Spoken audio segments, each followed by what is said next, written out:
فمن خاف من موصٍ جنفا أو إثما فأصلح بينهم فلا إثم عليه إن الله غفور رحيم. يا أيها الذين آمنوا كتب عليكم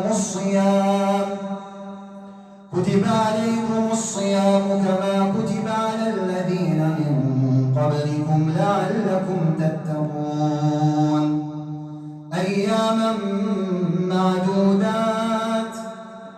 فمن كان منكم مريضا أو على سفر فعدة من أيام أخر، وعلى الذين يطيقونه فدية طعام مسكين، فمن تطوع خيرا فهو خير له، وأن تصوموا خير لكم إن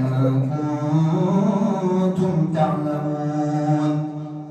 شهر رمضان الذي أنزل فيه القرآن هدى للناس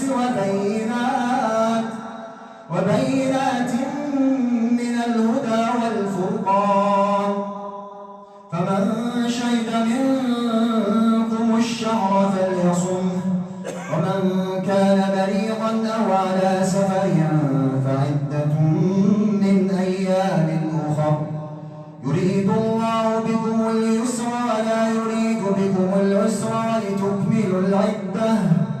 ولتكملوا العدة ولتكبروا الله على ما هداكم ولعلكم تشكرون.